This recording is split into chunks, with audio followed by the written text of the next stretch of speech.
I want to be a therapist. Is that okay if I'm still working recovery? Welcome to the Therapy Brothers podcast. I'm Brannon. I'm Tyler. We're brothers, we're therapists, and we know recovery. Bring your stories, your questions, your successes with real recovery.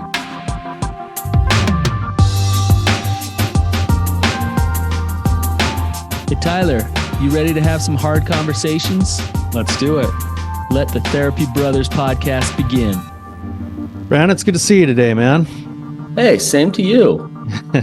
My brother, my eldest bro here. Oh, yeah, man. It's always good to see you. It is. It's actually it's like one of the best things we've done since we started this podcast is to have, we usually record right at the beginning of my work week. So it's the perfect start to the work week every week. And it energizes me, gets me going. So it had to get you going at 5 a.m. where you're at right now. yeah, man, yeah, it's really energizing me today. So yeah, it's good to be here. So how's the fam? Good? We're doing great. We just got done with our yearly backpacking trip to the Wind Rivers in Wyoming, and we got through it unscathed with no tickets and no injuries. So we're doing great. But you didn't find the treasure up there. I gave up the treasure hunt. I had, like I said, Brannon, I had to set a bottom line for myself that I wouldn't even look at the new clues because it was like too addicting for me. So I haven't even looked at clues for like 2 weeks of the Utah treasure hunt. I don't even know if it's been found yet. Hey, shout out. We won't get into all this, but shout out to Fish. If he knew about the treasure hunt, he would get you going on it and you would not stop. Oh, man. So yeah, this is a shout out to Fish. Fish, if you're listening, man, we love you. So yes, we love you. Okay. Should we get into this? Yeah, let's get going today. We have Will with us today. Oh, but I guess before we do that, Brannon, just a real quick mention because we're getting close on time. Rising Sun Retreat coming up September 19th through the 22nd. We have a discounted rate for a short time that's $500 off the pass. And the reason why we did that is because we're doing this drawing, and actually as we're recording this, we're 2 days away from when we're going to actually officially do the drawing, which is your birthday. Right. And we're going to give away that one pass to one of the people who signed up to be a caller in the last several weeks. But in addition to that, we wanted to be able to offer a little bit of a discount for those who have not only come on the show, but any listeners who are listening as well. risingsun.org. It's a pass. There's $500 off just for a short time right now. And there's a countdown that's going on there. So go to risingsun.org, look at what's going on there. And if you're interested in coming, sign up and come be a part of it with us. We'd love to have you. Yeah. If you're not, like the price really will go up. So if you're on the fence of coming, then sign up now because it is a significant discount. So love to see you there. Yeah. All right, now let's get into it with Will. So Will's got a good question. Will, thanks for being on the show. Yeah, thanks for having me. Yeah, why don't you just kind of give us whatever background is pertinent and ask your question? Yeah, absolutely. So I'm just coming on the show today. I am in recovery from sexual addiction. I've been in recovery now for about 3 years. I actually just graduated college about a year back. And I've been out for a year, have been working in tech sales. I was a finance major in undergrad. But anyways, throughout my recovery journey, I don't know, I've just kind of felt I don't know if I describe it as a calling or just a desire to look into becoming a therapist to some capacity down the road. And the more I've thought about that, the more the question has surfaced in my mind, like, would it be okay to become a therapist if I'm in active recovery myself? And with that, my recovery journey, definitely been a lot of ups and downs. Have had some really great therapy and have healed from a lot of trauma, but still I'm definitely working through the sobriety piece. And so just kind of wanted to get on and get your take on, if that would be a good idea or just your opinion on that. Great, man. Yeah, well, glad you're on the show with us today. When you said you've been working recovery for 3 years, you've been doing a lot of your own therapy and you've had some good therapy, it sounds like. You're also asking what I'm maybe hearing behind your question is, can I be a good therapist and still be working on sobriety? Are you asking about being in recovery, or are you asking about being sober? I think a little bit of both.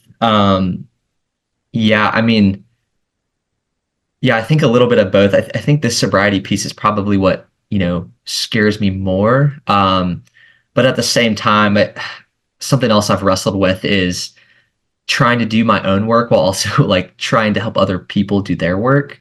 When it comes to trauma and just like, would that lead to burnout, or is that too much to handle for someone who is in active recovery?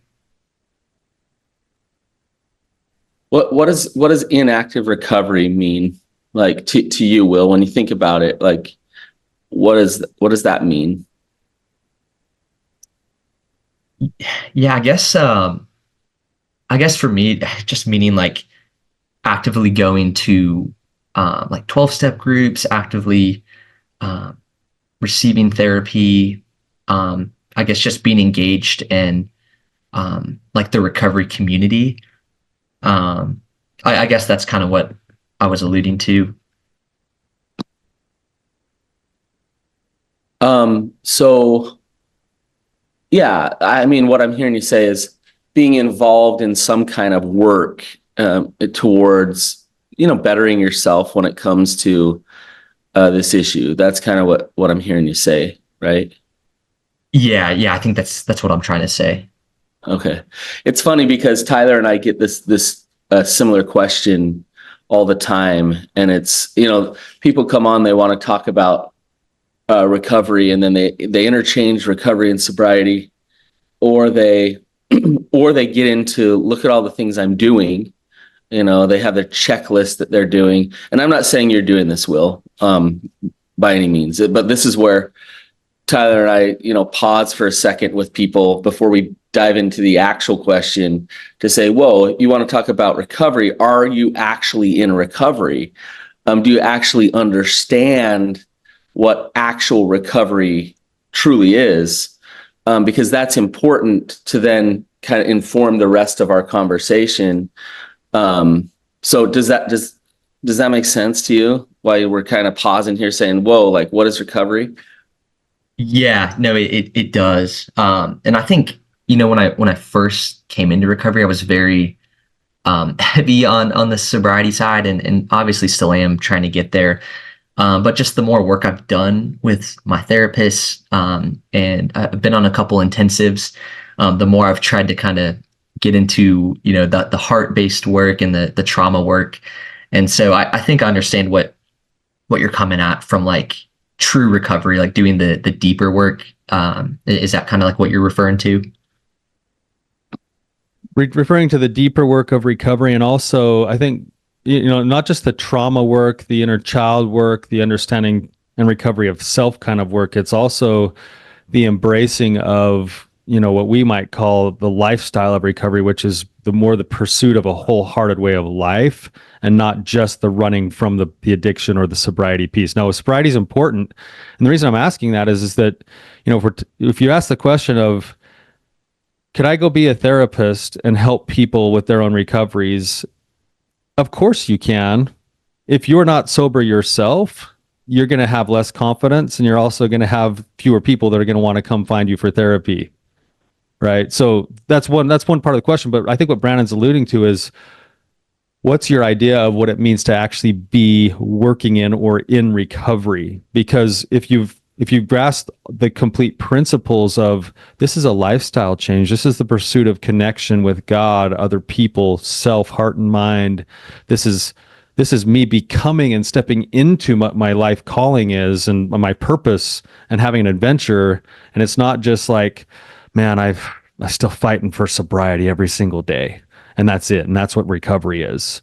You could be a therapist that way, but Brannon and I happen to have a different idea of what real recovery is. That's all.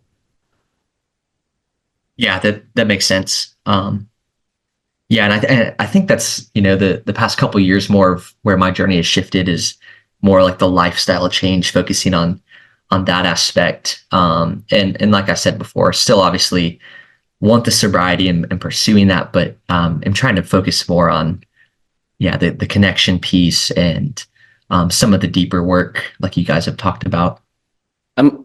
This question, this isn't tongue in cheek, but it might sound like it a little bit. So, but Will, like in your mind, do you have a time frame of sobriety that you need to hit in order to actually become a therapist?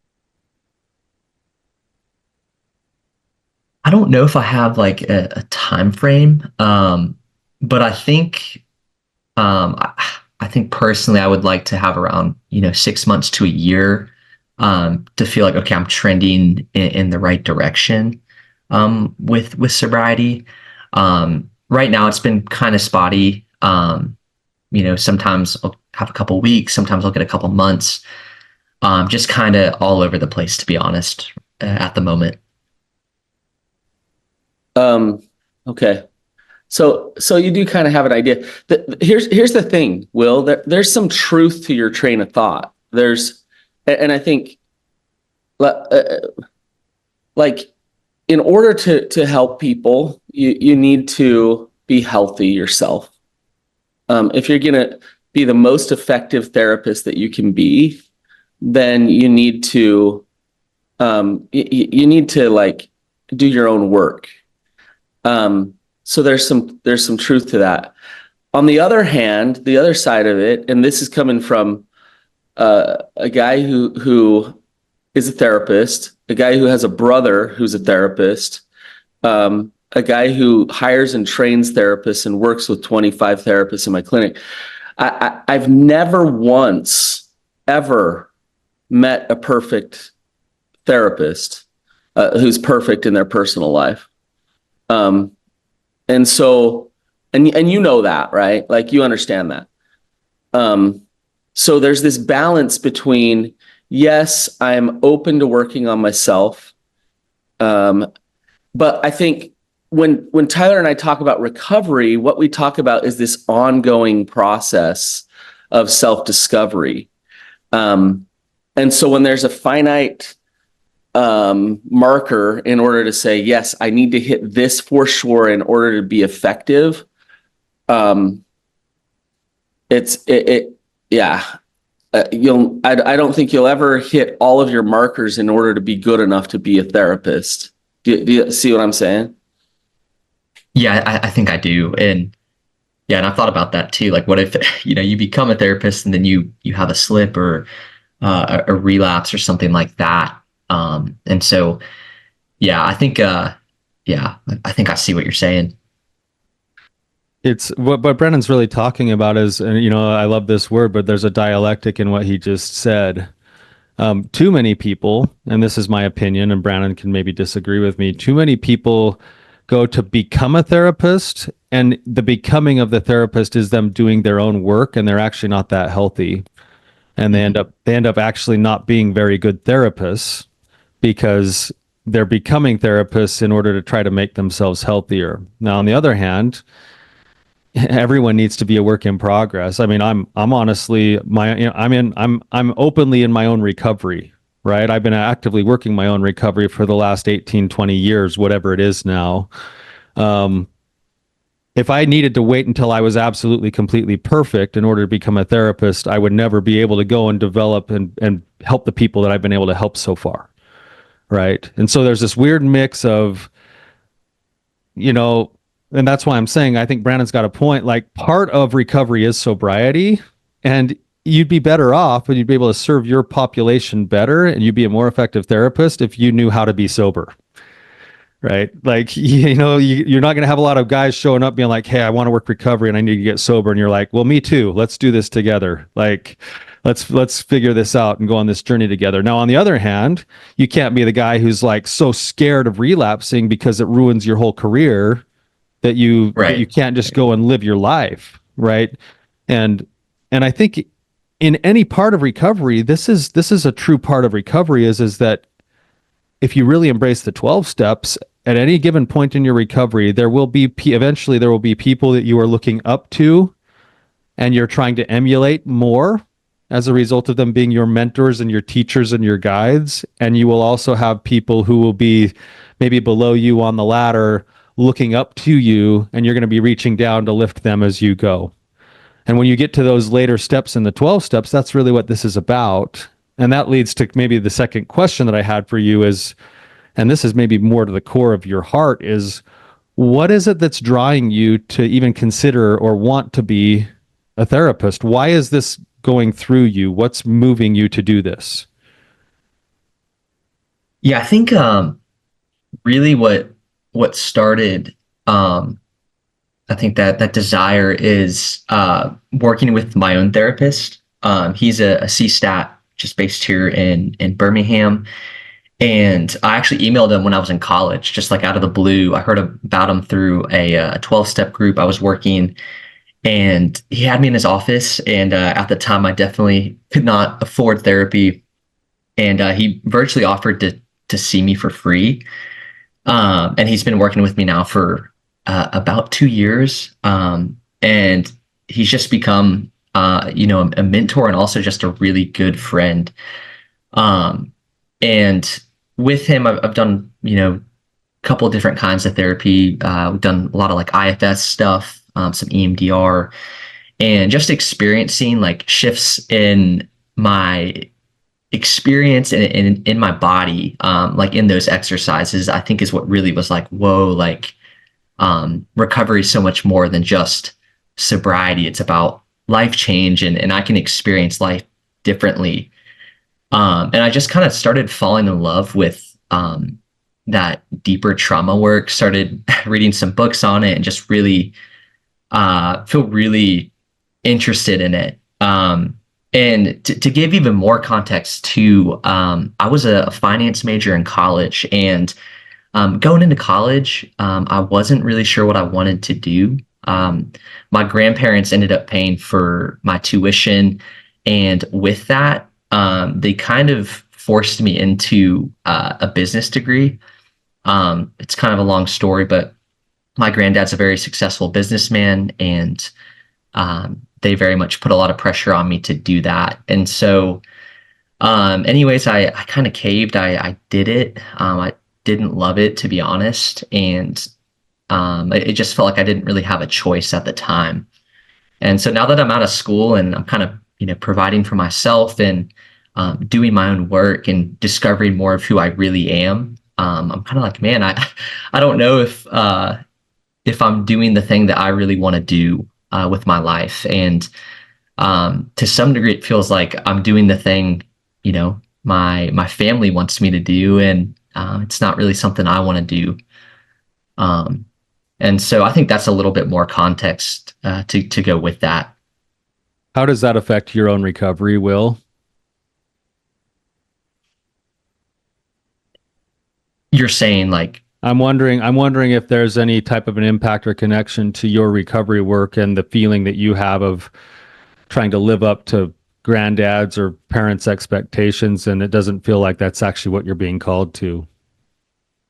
yeah, to be honest, it's been a huge struggle. I struggled a lot in my finance classes. I didn't feel like I was a very I don't know, like analytics was not my strong suit. And so I felt like, I don't know, I was just, trying so hard to win their approval and trying to like, get to this, I don't know, this place that I can never really get to, chasing that acceptance and affirmation. And it's like I'm out of school now. I have my degree. I'm been working for a year, and just like, man, I don't think this is really what I wanted to do.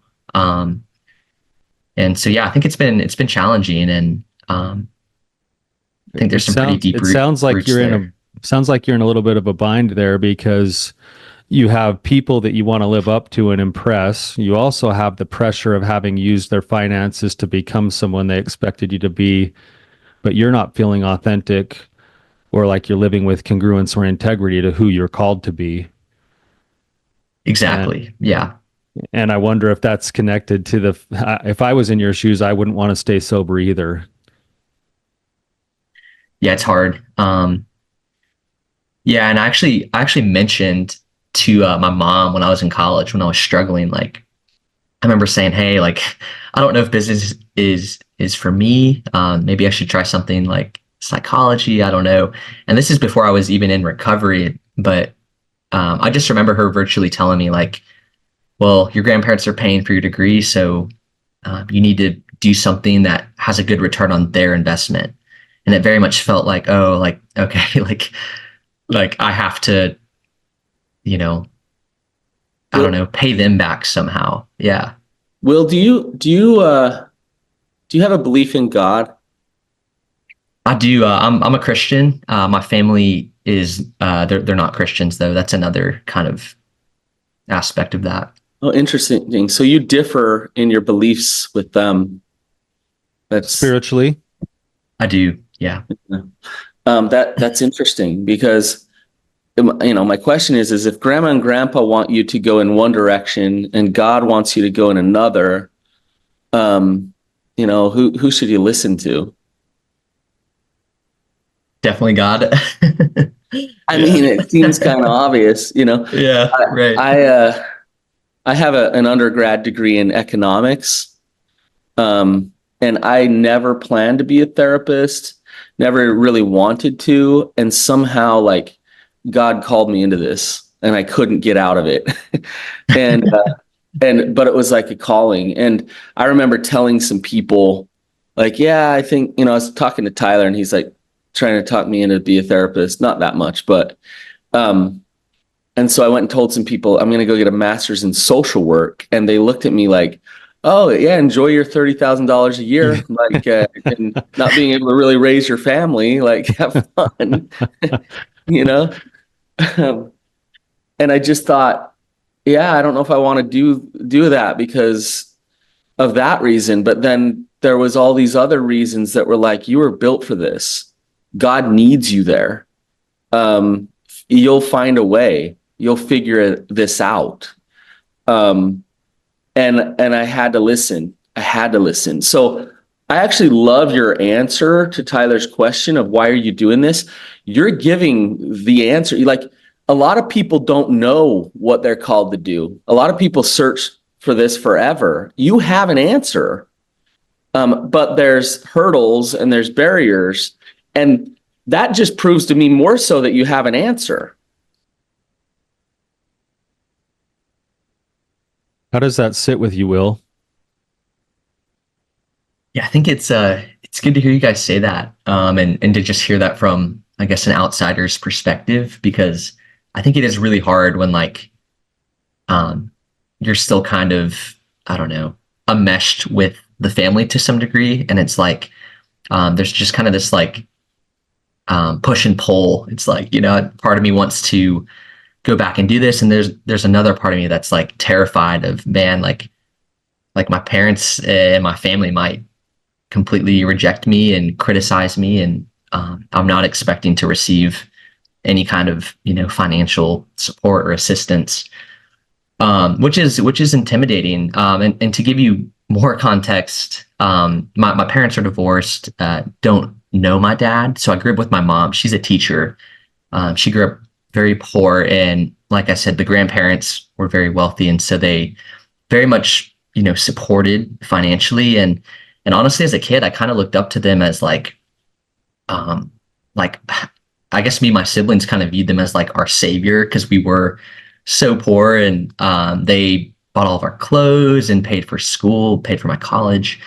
And so there's very much this buy now, of potentially causing some conflict with them, which feels intimidating. But I think, like Brandon said, I don't know, it just feels more authentic to who I am than what I'm doing now.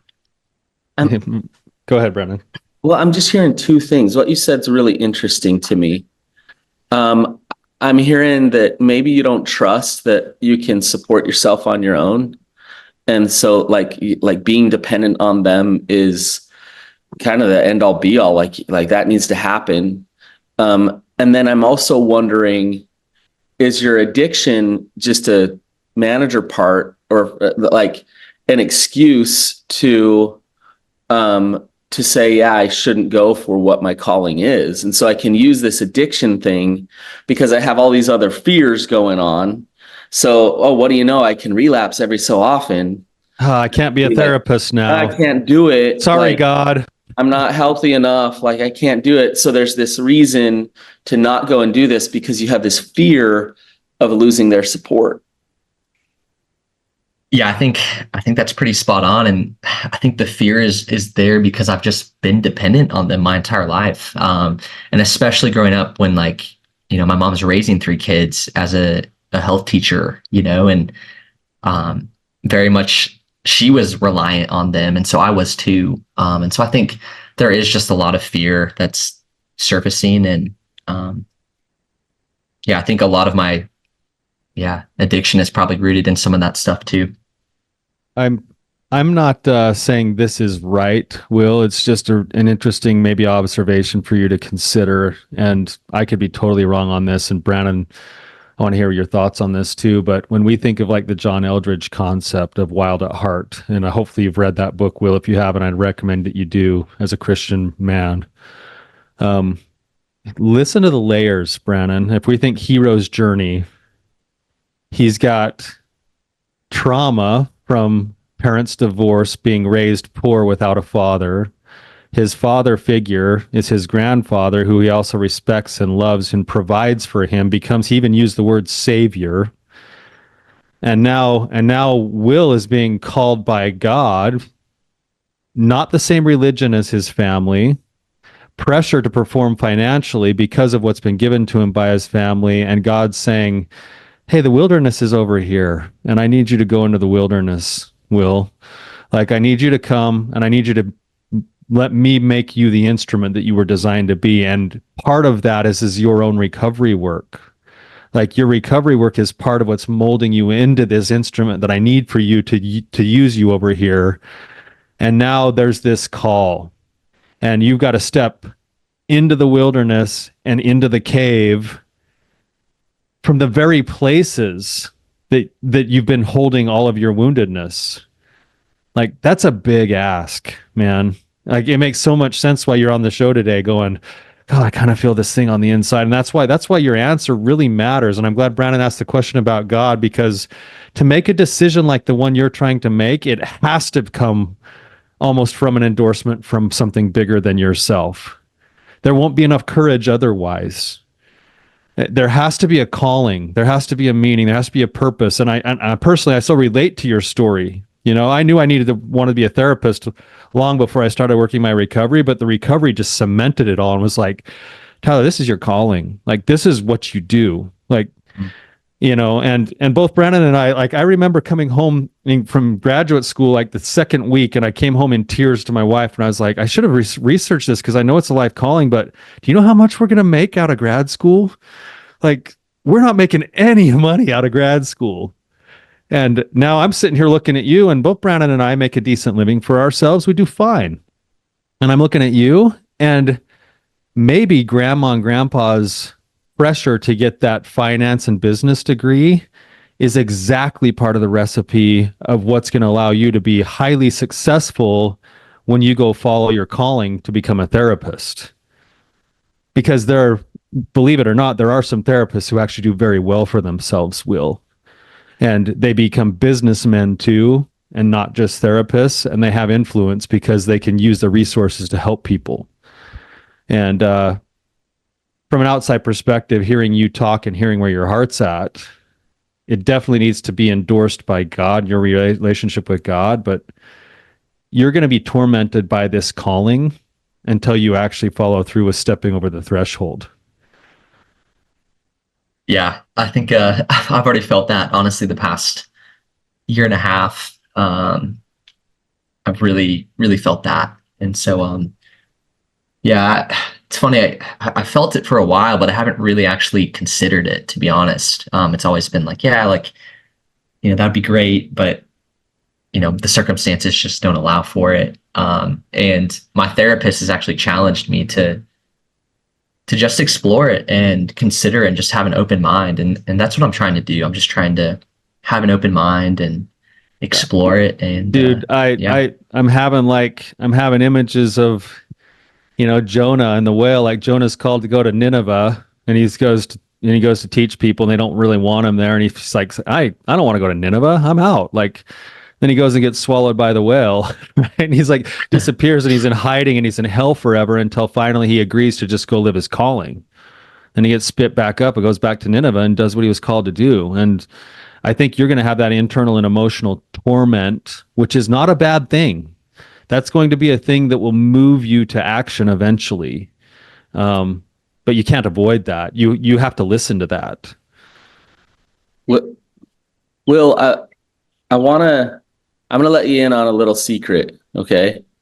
And if we were doing therapy, then I'd take a lot more time to help you realize this yourself. But I'm just gonna kind of go there and say this. I take my kids skiing every winter, and my kids think it's about like being in the snow and riding down the mountain, and that's why I take them. I take them skiing so I can sit on a ski lift with them and talk to them about what's going on in life. Tyler shares this video about fishing, and it's this dad basically saying like, yeah, he thinks that I don't know if you share that video, Tyler, if it's like a Brad Paisley song, but like,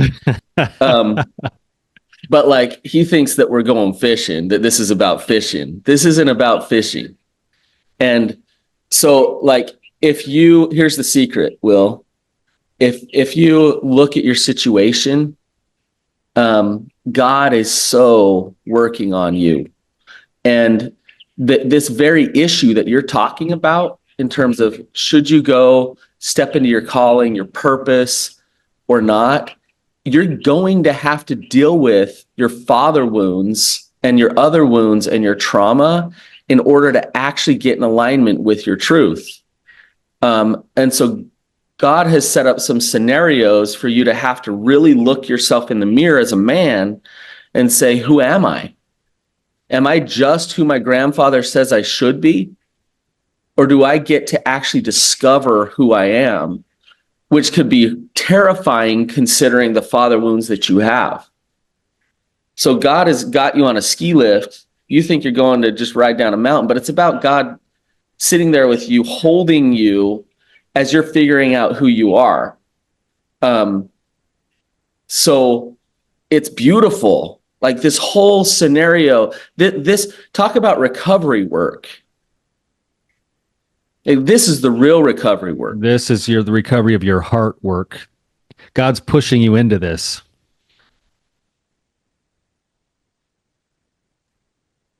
What are you feeling and thinking, Will? Yeah, I just feel like what you guys are saying is definitely connecting with how I feel and how I felt for a while. Yeah, I don't know. I think it's just the deeper I go into recovery, the more I realized how much I have just kind of lived my life for them and have just avoided conflict at all costs. And yeah, it does feel like I don't know. I mean, yeah, I don't know. It definitely does feel like there's some kind of pull or draw to this as I've done my own work. Yeah. So I think what you guys are saying is lining up a lot.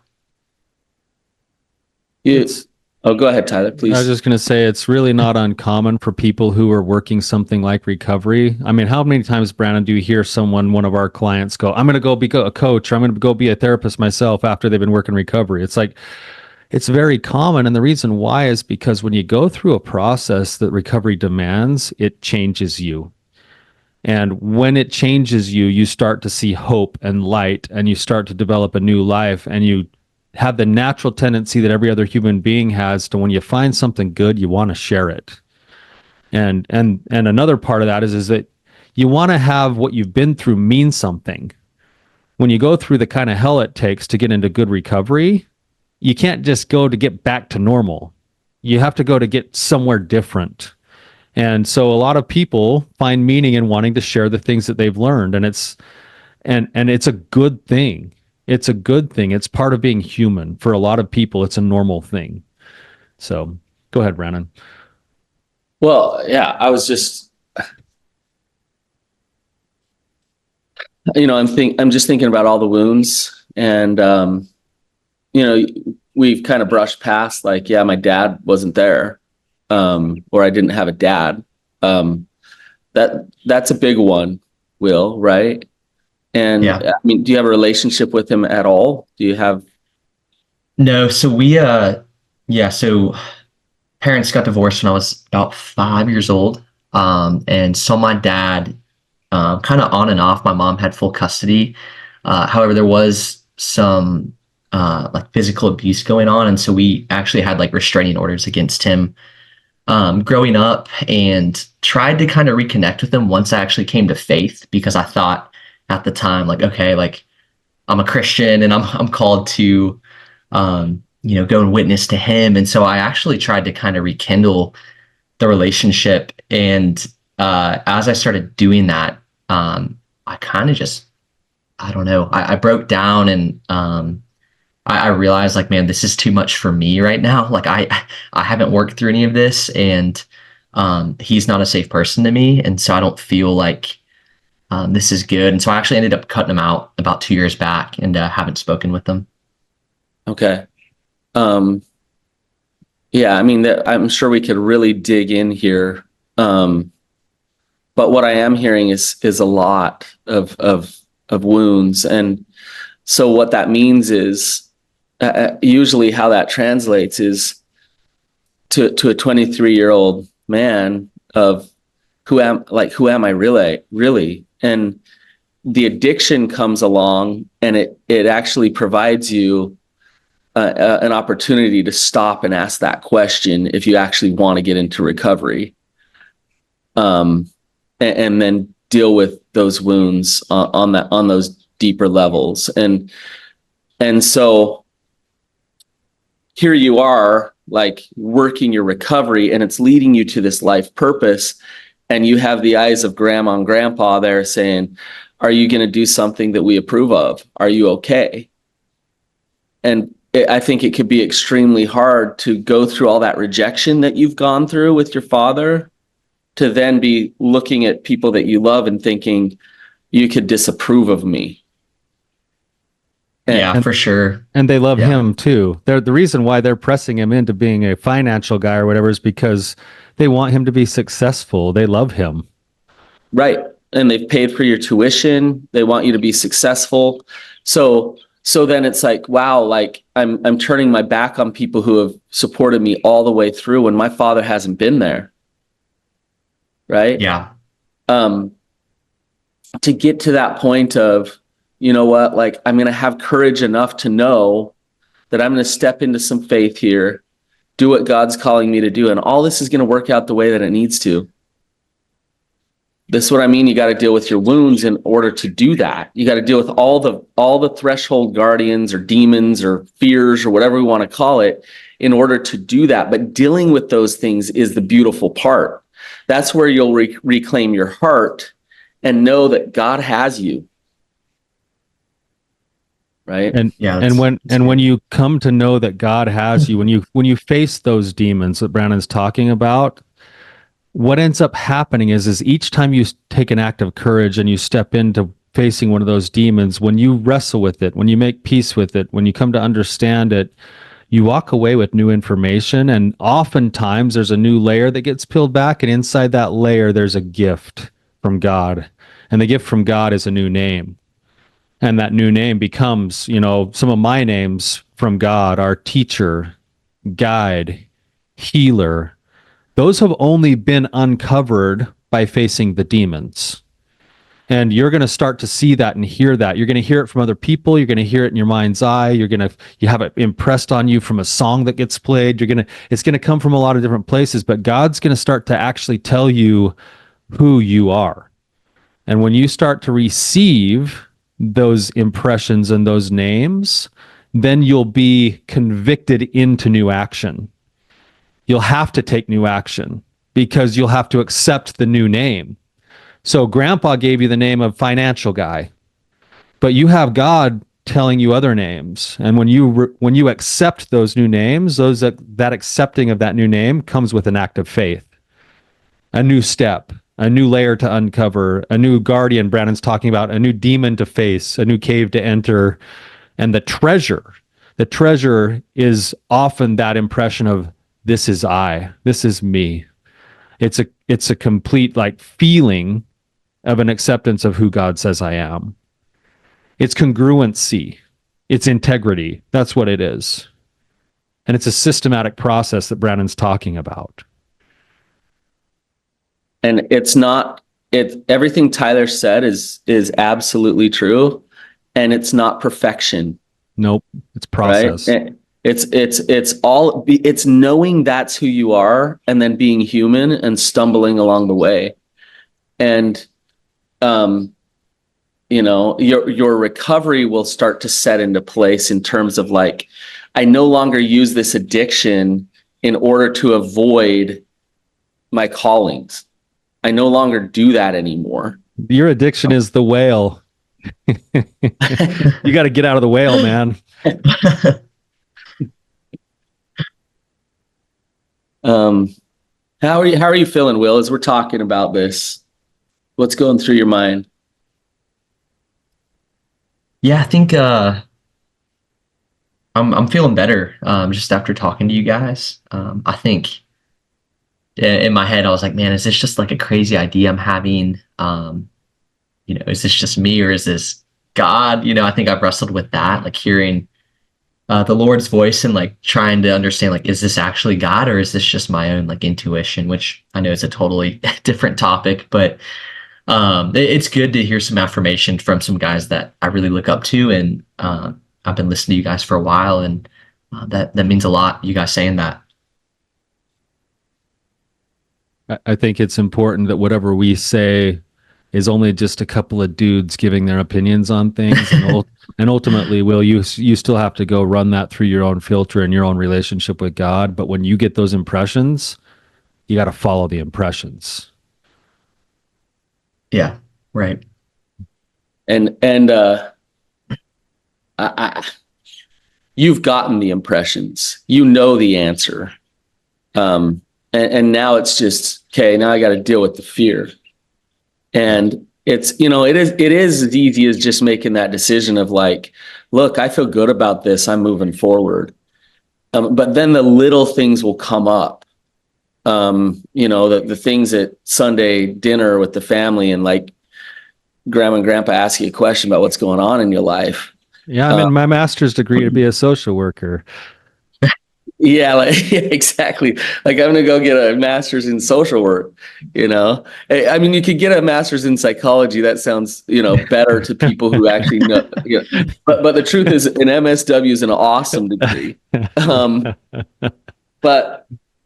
But like the little things will come up, the little fears will come up, and the little opportunities to sabotage. The addiction provides just an ample supply of sabotage to all of this.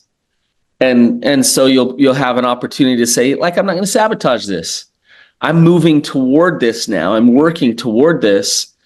And now you might have a slip up and it's like, okay, part of that slip up is actually part of the process of me moving toward this. Like I'm moving toward it. That's where I'm going. Versus sitting on this fence. Yeah. Yeah. I forgot what episode it was, but I listened to one, Brannon, where you were talking about like risk. And I think that opened my eyes a lot to, I think I've struggled throughout my life to take risks because, growing up, it just felt like if I took a risk and it went, awry, like that would be too much to handle with just all the trauma in my family situation. And so I think a big part of my own recovery journey now is learning to take risks, and, to step into the unknown. So. Could I share something a little personal that just happened over the weekend? Will, I don't know why I had this, but now I think I do. I went backpacking with my family, and on like the third night up in the mountains, I woke up and sometimes I have these really weird dreams. I often don't have any dreams at all, but when I do, they seem impactful. And I woke up, and I often have like either scriptures or phrases kind of burned in the front of my mind on the back of my eyelids when I wake up. And the one that I woke up with a couple of days ago was "For the love of God."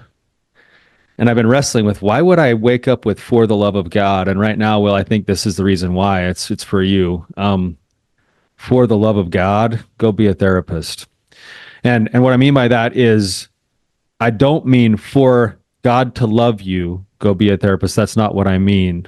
What I mean is, for your love of God, go take the action that he's calling you to. For the love of God, Will, go be a therapist. Yeah, thanks for sharing that. Yeah. Stop. Tyler, yeah. When you say that, like, I think of like, for the love of God, please go be a therapist. And like, that's how I'm feeling. Like, we need comrades in this battle. We need men who are finding their hearts. And Will, you're like, you have a choice right now, and you'll look back 10, 20 years from now and think, like, did I step into this calling? Did I do it? And I am pleading with you. For the love of God, give up your addiction. God, please. Yes. Give up your addiction and go be a therapist, Will. Yeah, we need you. Yeah. So we need you in the battle with us. You probably got more than you bargained for, Will. Yeah. Thank you, Will, for your willingness to come on and have this discussion with us today. It probably went different directions than maybe you were anticipating. But thank you. Yeah, thank you guys for having me on. It was super fun to talk with you guys. Will, you're the man. I'd love to hear how things go. Would love to have you on again, or just check in with us, just to see the direction that this goes in. So I'm excited for you. Yeah, awesome. Sounds good. Thank you, Will. We love having callers like you. You slid in right under the radar for the drawing. So we'll be having a drawing in a couple of days. Maybe we'll get to see you in person at the Rising Sun. But for those of you guys listening, hopefully this stirred something inside of you. Maybe you're thinking about your own life and your own course and what God's calling you to. And if you're having those kinds of impressions, listen to what they're saying, and then consider what Brannon said about stepping through the threshold and facing those things. Because it may be a calling that you're receiving as well. Maybe not to be a therapist, maybe it's something new, but thank you. Thank you, Will, for providing us an opportunity for that discussion, and thank you to our listeners for being here. And until next time, you guys, keep on keeping on.